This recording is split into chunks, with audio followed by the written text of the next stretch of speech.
questions haunt every life, writes Andy Crouch. The first, what are we meant to be?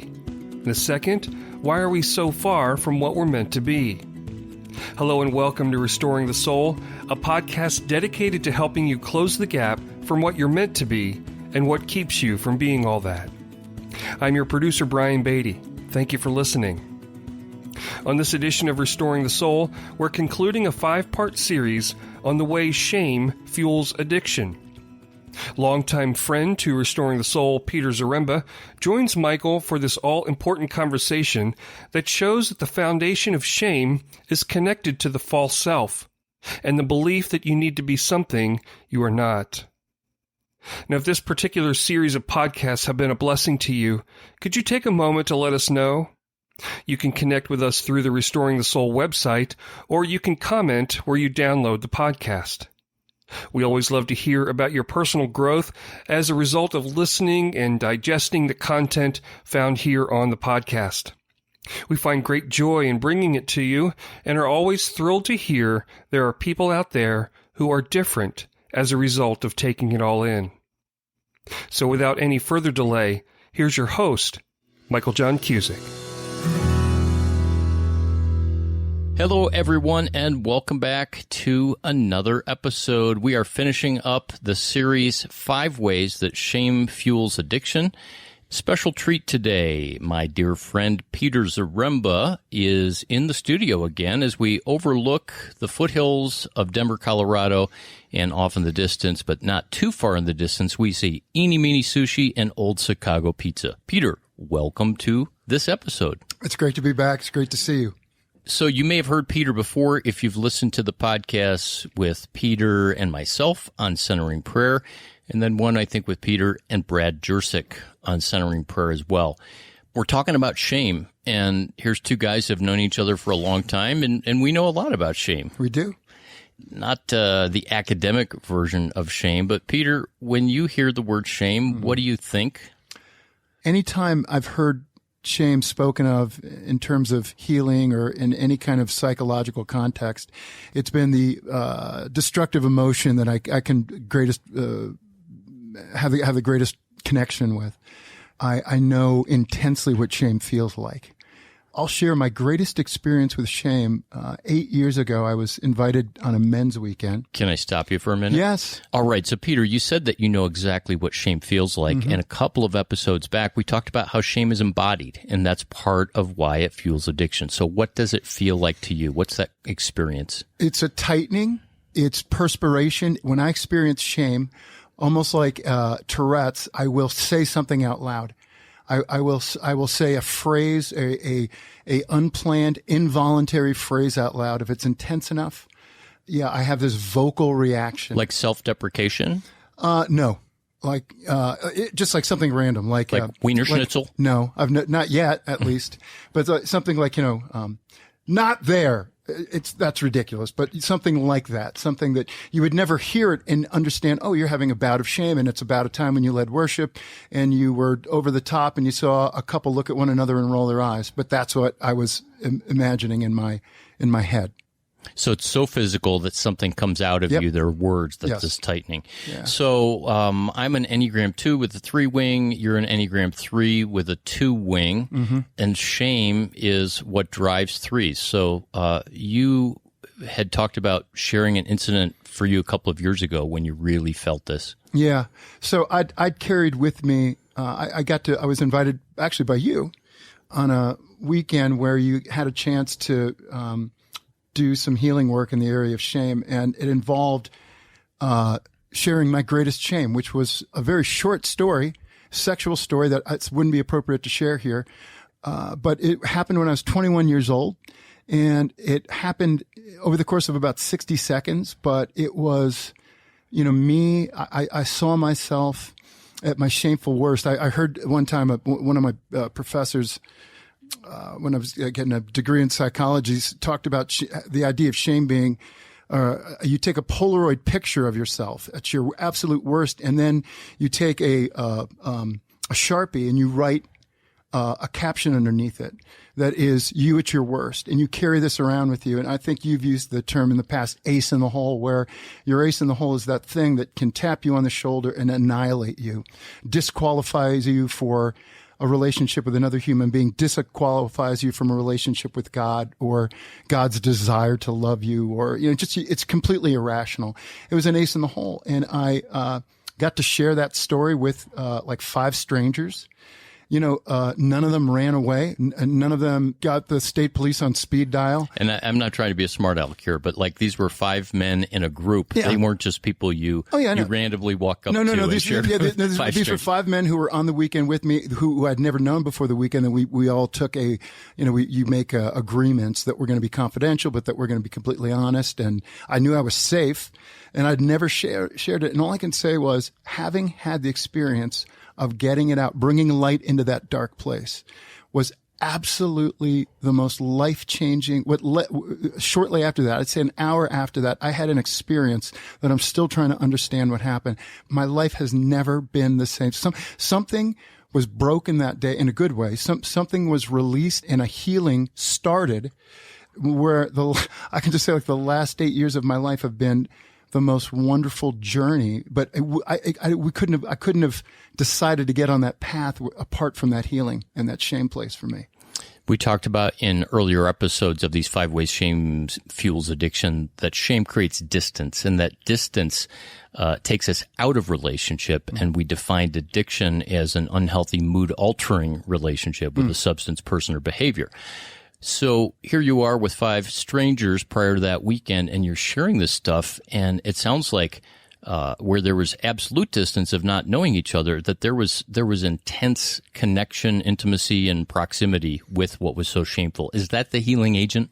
There's something about shame you can't heal on your own. And so, I've heard the phrase, in terms of men's transformational communities, men healing men through a power greater than ourselves. But I don't know if I ever could have found it just from asking God for healing. And it had to come from another human being loving me, and simply by hearing it, not running away, not condemning me, just hearing it and honoring it. There's something about shame and the healing of it that requires relationship, and requires the very thing that shame prohibits you from experiencing, which is vulnerability, nakedness. You alluded to, the voice of shame within you. And one of the things in trauma work that I do with people, and this is common with therapists that are working with trauma, is kind of asking people to identify where a strong sensation is in their body, like that tightness in their chest, and what color is it? What texture is it? Sometimes they'll say, what season or month of the year would it be? And to have people access more of their right brain and try to describe that. And then I'll often say, if there was a cartoon bubble or a Sunday Funnies call out, what would be in that bubble? I will share this in a minute, and maybe we should count to 3 and talk at the same time. But after I share, what is the voice for you?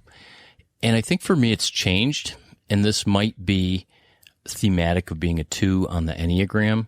I'm surprised by, I'm getting a little emotional talking about this, but the voice that's been there all along is nobody wants you.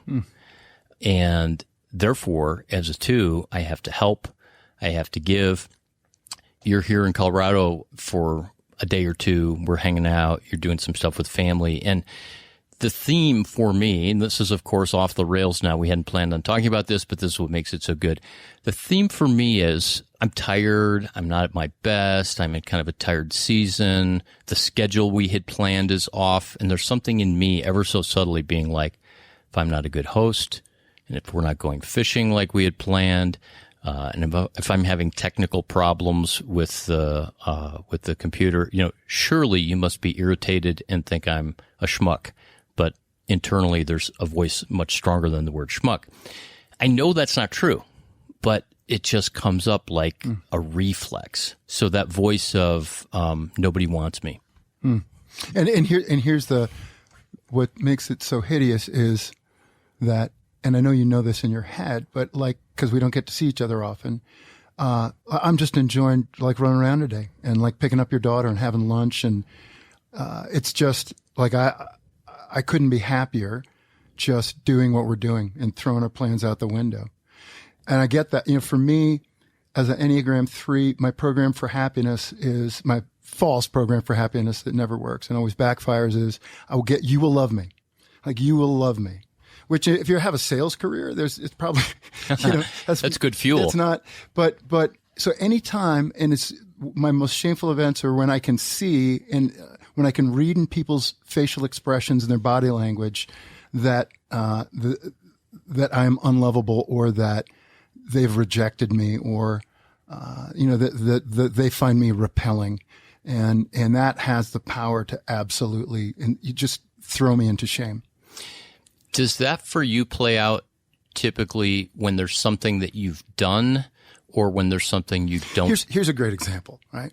So I'm a part of a couple different men's groups. So I'm oftentimes speaking in front of a group of men and I'm reading everybody's body language. And what I'll do is I'll find the one person in the room with their arms folded with like a kind of look on their face like, who is this guy, right? And now my entire goal is not to communicate clearly to the whole group. It's to get that guy to like me. And if I can't, I feel shame. But it just has such power to take me over, and I'm not even aware of it until afterward. And I can look at that and kind of roll my eyes and just see myself do it. Step outside and see myself doing it again. I have done that before, but instead of trying to perform, it's that I literally go into a caretaking or giving mode where if I can't make a joke or something, I'll try to avoid that person's displeasure, and then I'll start to try to compensate by like working another part of the room and then get them to compensate. It's really fascinating how, especially we're doing this off the cuff now, but in speaking environments like that, it just plays out. Sure. And I think we've both had moments where that's not happened, where we're in the zone, where our heart is free, where we're really grounded, and it's just so different. And I find that I could give the exact same message, but it comes out a different way. That's true. Yeah, no, in the town I live, so for me it's totally general. As the town I live in, there's somebody at the post office that I always try and get to smile, the more I try, this guy just like gets more angry and irritated.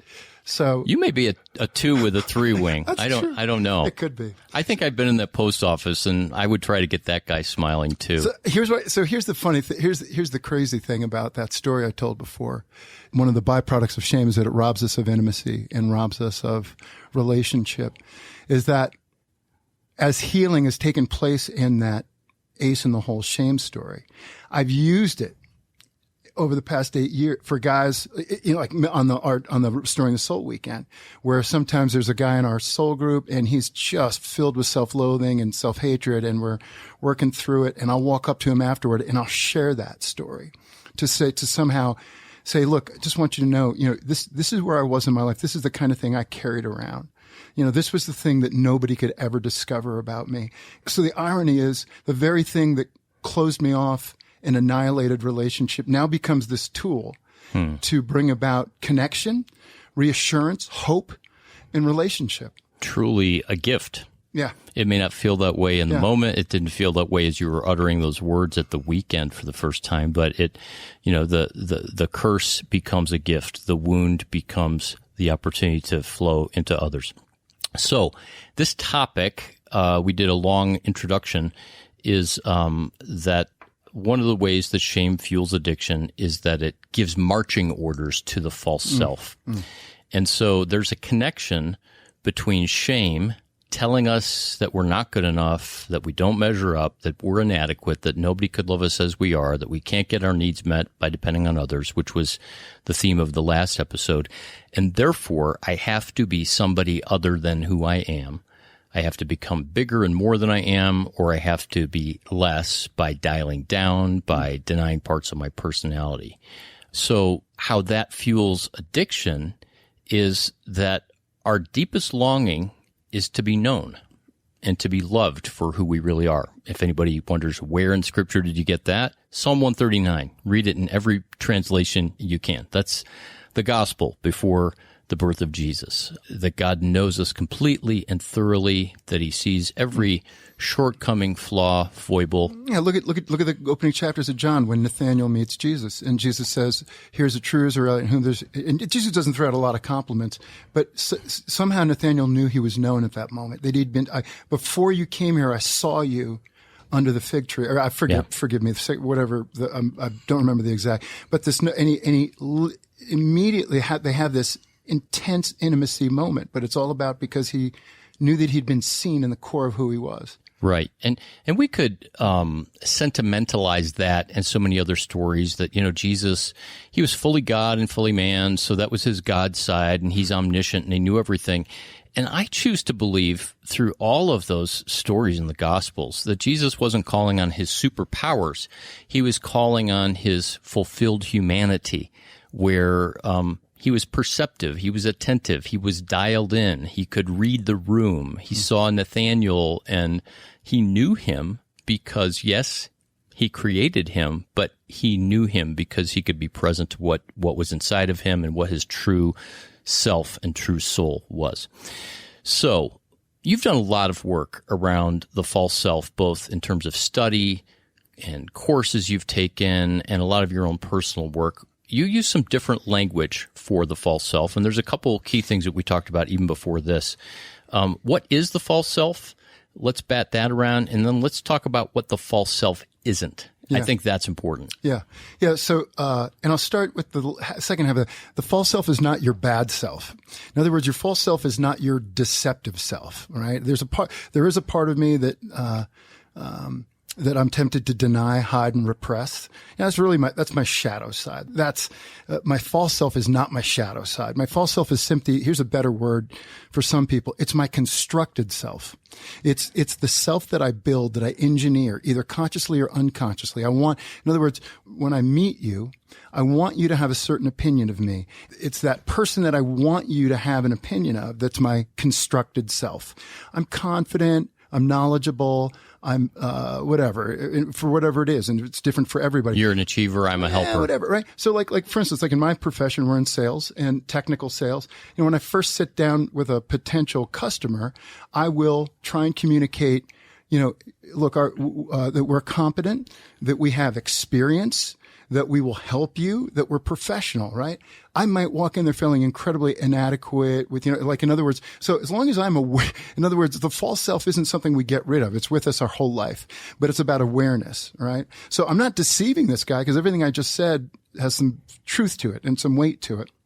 It's not the full picture either, right? I mean, we make mistakes. Our companies are fantastic that we represent, but we have problems, right? Like anybody else. And so, there's a fuller picture to it. And the false self is, we get in trouble with the false self when we're unaware of it. And most people, unfortunately, like myself for 47 years, march through life, wearing masks, trying to give an image, and so you have potential to relate to people, not in authenticity, right? Not with some level of transparency and intimacy, but it's a mask to a mask. I'm my mask relating to your mask. So that's the potential destructive power when we're just unaware, when we're ignorant of what's the false self, what's the constructed self, what does it look like in my life? So a question that popped up in my mind, and I've thought about this, I've talked about this, I have an opinion, but I want to hear your opinion, because I think many years ago I would talk about the false self as what Brennan Manning called the imposter in his book Abba's Child. John Eldridge in his book Wild at Heart and others has called this the poser. Carl Jung, I think, is the first person to suggest this term false self, which of course implies even a true self. Is the false self something that we are to repent of, or that we can repent of? Yeah. And so I'd be very clear here saying that I don't believe the false self has a moral value. Now, the deceptive self does. So if I'm an addict and I'm lying to you about my true behavior, my true whereabouts, that's the shadow side of me where I'm hiding, repressing, or denying truth. And that requires work. You want to call it repentance, soul work, shadow work. Some call it shadow boxing. That's where you and I get together and we get real, and I, can can confess and own things in my life. But the false self is about awareness. It's not about repentance. It's about being aware. I'm always, for instance, I can think of people in my life, and I got, for myself, I can give examples for myself, but usually there's an image of ourself that we want others to believe. In my case, getting you to laugh and getting you to like me and to be seen as somebody who's trustworthy and lovable, that's my program for happiness. And so I give you the power. In other words, you have power. And my false self is out to get you to give me something back. So it's about awareness.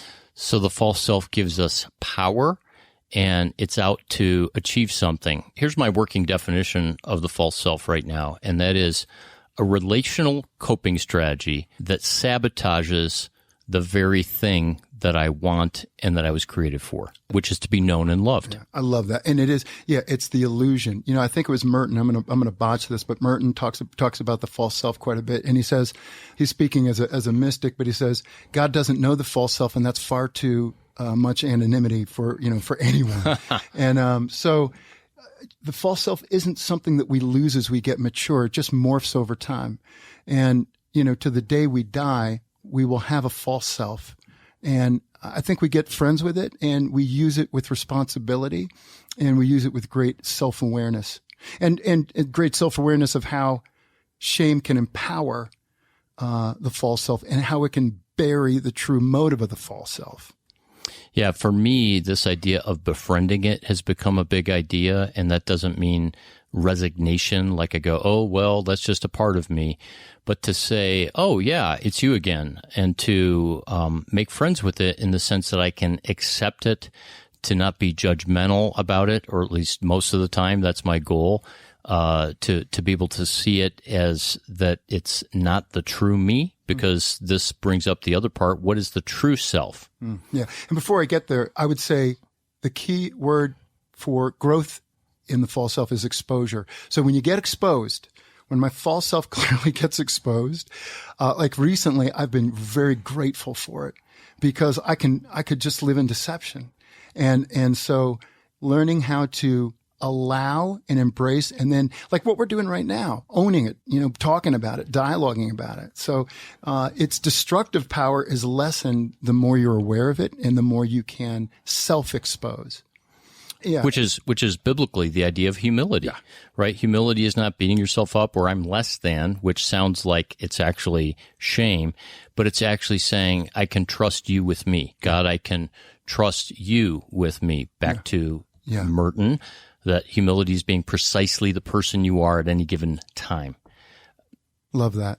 Yeah. So the true self is who you are in God. It is what the Buddhists would call the face you had before you were born. And as the Enneagram speak of the person you were before the world told you who you had to be. Oh, I love that. I have never heard that. Ooh, that's good. Ooh, that's good. That's a quick impression of Ted Baxter from the Mary Tyler Moore Show, played by Ted Knight. Moment of silence. So the true self, Rohr had a great one-liner on it. He simply said the true self was something you never earned and something you can never lose. And so it's this notion of your deepest, truest identity, that you came from love, you're moment by moment sustained in love, and that someday you will return to love, and that is your core, truest identity, apart from anything the false self is out trying to sell and trying to accomplish. Let me give the biblical image of the inmost being. And I know there's different theories about this, but I like to think of that true self as the core of the core, or the heart of hearts of a person. Psalm 139, which I've been spending a lot of time in, verse 13, I knit you together in your mother's womb and created your inmost being. But now listen to just a couple of other scriptures in context. Psalm 103, praise the Lord, O my soul, all my inmost being. Jesus in John 7, as he calls people to himself, if anyone is thirsty, let him come to me, and streams of living water will flow from where? From your inmost being. Then in Philippians 3, Paul's praying, and he says, my prayer is that you be rooted and established in love in your inmost being. It's that sense of all of this would be from your deepest self, from the core of who you are, from that true part of you that you can't earn and you can't lose, the part of you that did exist and does exist and will exist despite who the world tells you that you have to be. Well said. Let's talk about making the shift. We talked about the false self. We talked about the true self. We talked about shame. And let's kind of tie this together, how this fuels addiction. One point that's kind of obvious, but maybe so obvious that it would be missed, is that shame in and of itself can be an addiction. So earlier when we were having a conversation, I shared some stuff with you, felt very loved, felt very embraced. You thanked me for sharing. And then afterwards, there's this hamster wheel in my head of compulsive thoughts. And there's a lot of different things I can do to address that, like saying, okay, I accept even this non-judgmentally, and then it can lose its power. But shame is an addiction where if we keep coming back to this lie or this core belief that I'm unworthy, bad, don't measure up, inadequate, etc., it always gives me a false hope that I can be better, that I can do better. So from the introduction of shame in the scriptural story in Genesis 3, it really becomes an addiction. And then the other thing that becomes an addiction is the false self. So I want to talk a little bit about how this is not something we can just stop. And that's why I asked about repentance. Repentance is I can begin to turn the ship. I can set my coordinates on a different direction. In other words, I can reorient my life. I can do life differently. But I can't just say, okay, I'm going to be my true self today and not be my false self. It is an addiction. How have you experienced this? Yeah, so again, Enneagram 3, I will let you see me after I've been able to clean up my act. Once I get my act together, then I'm ready for the intimacy. Then I'm ready for you to know everything about me, and which never happens. And so I think what I'm beginning to glimpse is that there's a way to live life where I let you see me as I'm very much in my shame, still trapped by my shame, and that somehow in the midst of that, it's lessened. And then the addiction, the compulsive thinking, the compulsive behavior, the compulsive emotions lose their power as I'm connected, more connected, as I'm more known. So the addiction, where it used to be the core issue, I got to fix this, and then once I fix it, now I'm worthy and ready for friendship. Once I allow true friendship and you let you to see me, I'm caught in this addictive pattern. All of a sudden, a shift takes place where the addiction loses its previous power, because the issue is no longer the behavior or the thought or the emotion. It's now connection and relationship. Right. It's subtle. It is subtle, but there is a shift that all of a sudden changes everything. And one of the beautiful things I think that I learned from you on one of our weekends, on one of the Restoring the Soul intensives, was there was a question about a certain behavior and a certain lifestyle, and how do we handle this as a ministry? And you said, and you were adamant and you were immediate. You said, we are about connection with others and connection with God, and that is the path. And what happens to the behavior of the lifestyle is that will flow out of connection with God and connection with others. And that was life-changing for me. So let's loop it back around one more time. How does shame fuel the false self, and how does that fuel addiction? That our deepest desire is to be known and loved. The moment we put on the clothing, if you will, and button it up or zip it up of the false self, then we can't actually be loved for who we actually are. Because you said the quote that, God doesn't know the false self. The false self is an illusion, and it's only our true self that can be loved, right? And if that's true, the minute I dedicate myself in this relational coping strategy by which I sabotage what I most want, the minute I do that, I set myself up for emptiness. There's a vacuum there. There's this void by virtue of trying to get that need met on my own. Because I'm trying to earn it. I'm trying to perform it. I'm trying to achieve that. For me as a two, I'm trying to help. I'm trying to give. And that doesn't require trust. It doesn't require reciprocity. It doesn't require receiving. It's really all about what I'm doing as a transaction to get something back.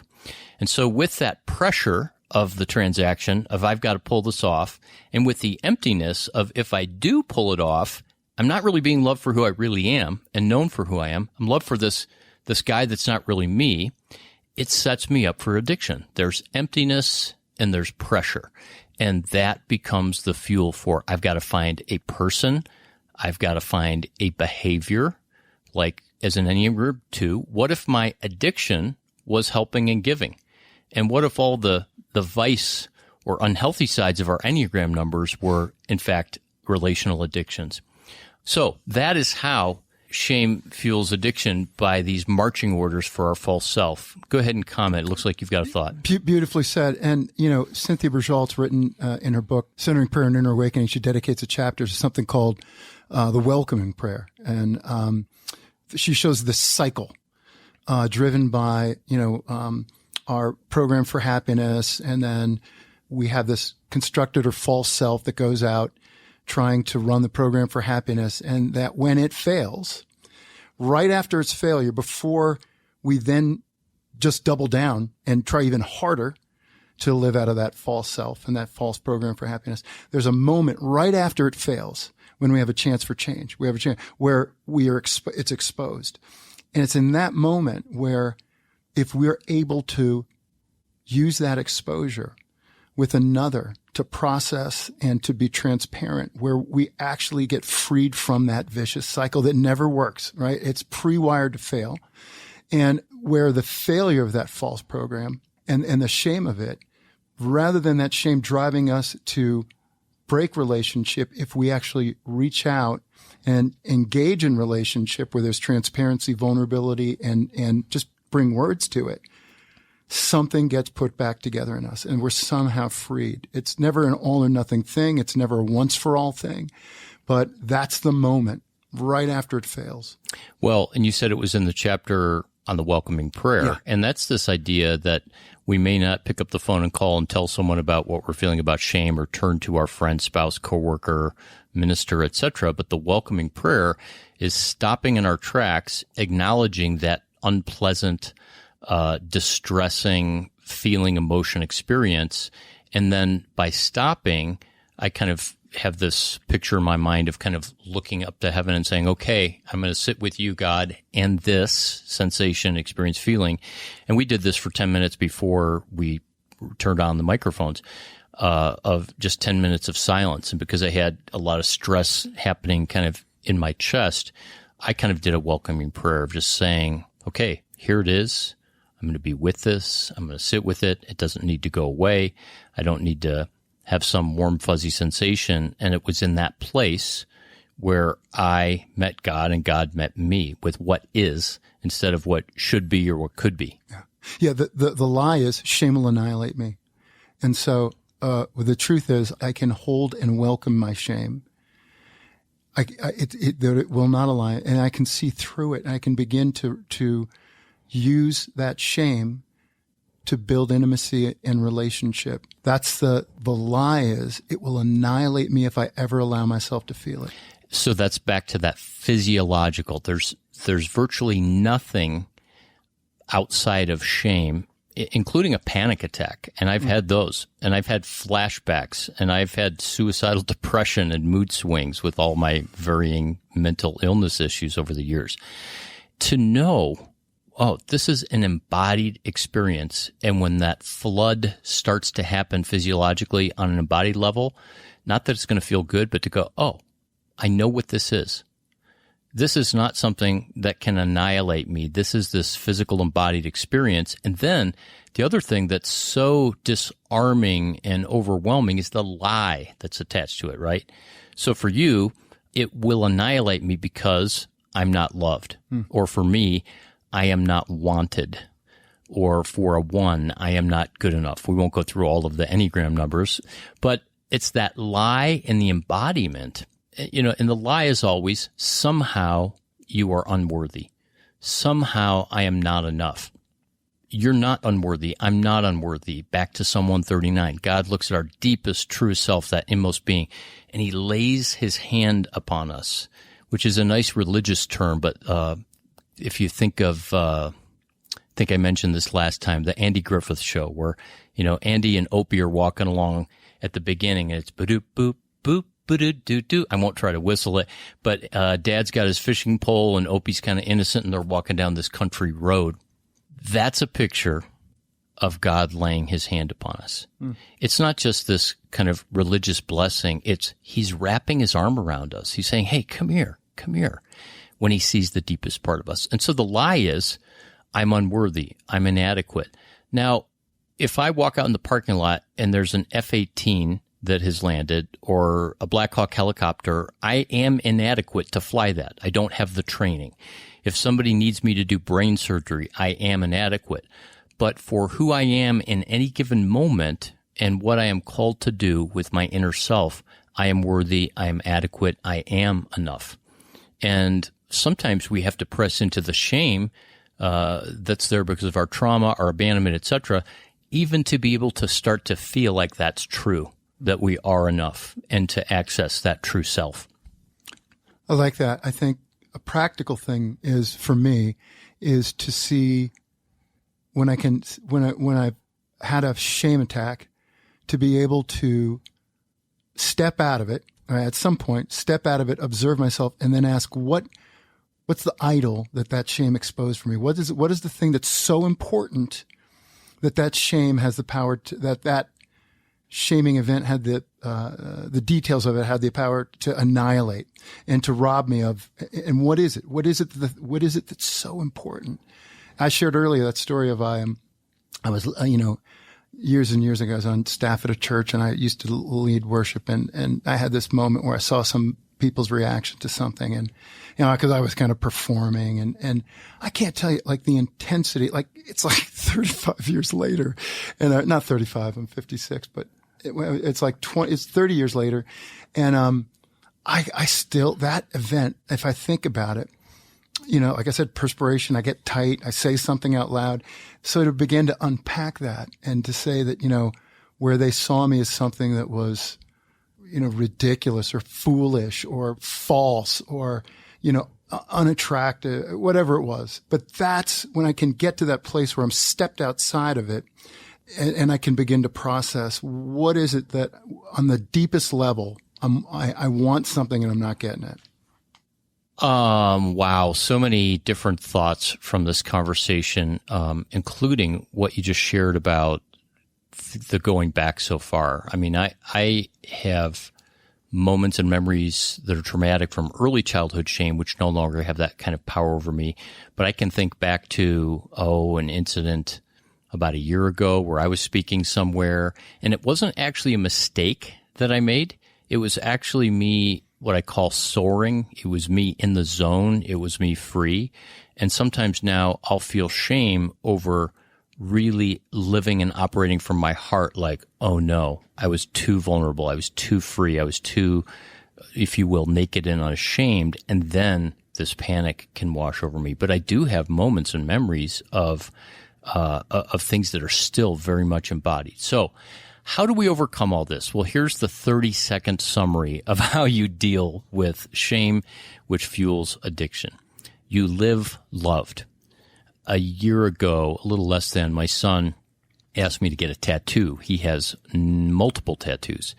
And I said, I don't think there's anything that I really want to ink onto my body permanently. It's not the American flag. It's not even John 3:16.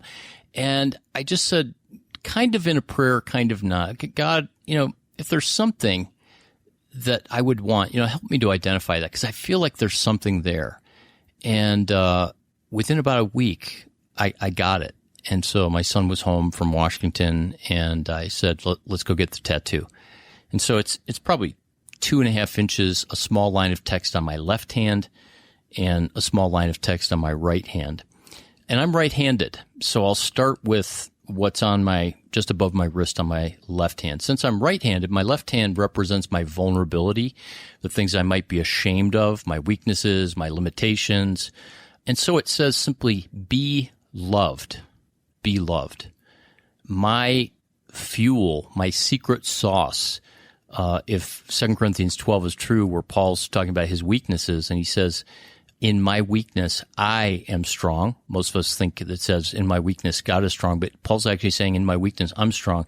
Then my left hand is actually more powerful than my right hand, even though I'm right-handed. And my work, my practice, my faith, the need to trust is to be loved. Which, by the way, if you take away that space, is the word beloved, which 1 John says, we are beloved of God. We're like little children. All throughout the Psalms, that term is there. On my right hand, where that is my strength, that is my adequacy, that is the representing on a kind of physical, neurological level, my best self, if you will. It says, be still, be still. And so some will struggle with this oversimplification of the gospel, but here's the gospel on 2 tattoos, one on each wrist. Be loved and be still. Now, why is that Christian?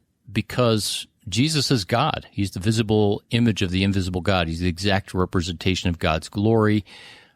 He is God incarnate. And so who am I loved by? I'm loved by the God that looks like Jesus. I am loved by the God that put on skin and came among us and who died on the cross and who's resurrected and alive today and here, right here. I am to be loved by him, even in all of this yucky stuff that's been coming up today. I am to be still in the places where I would get energized, fueled up, another manic set of ideas, starting a new project, dreaming about 5 books before I finish the one I'm writing, believing that if I had a certain level of success and accomplishment, that then I'd be more lovable, et cetera, et cetera, et cetera. And at the end of the day, how do we overcome addiction? Well, very complicated question. It really is about relationship, because it's in relationship that we heal, and it's about regulation. And that is this stillness, this getting grounded, getting calm, getting centered, literally into a place where we can be loved. We've had conversations with people, men that we mentor, disciple, hang out with, minister to, work with, etc. How can I grow my relationship with God? And the question is always, what book should I read? What prayer practice should I do? What conference should I go to? Be still. Tomorrow, sit quiet for 5 minutes in God's presence. There's nothing harder to do, but if you want to overcome an addiction or a compulsion, be loved in the places where you believe you're unlovable, and be still in the places where you think, man, this is why I am lovable. Now, of course, there's clinical realities, and if you haven't heard of the book, In the Realm of Hungry Ghosts by Gabor Mate, Gabor is his first name, Mate is his last name. He's a Canadian physician who has written this profound book on the spirituality and the neurobiology of addiction that really supports a lot of what we've been talking about. Peter, it is always good to be with you in the Restoring the Soul studio face-to-face. And I'm glad for this talk today. So thanks for your insight, and thanks for being a part of my life and being a dear friend that has helped me to live loved and known.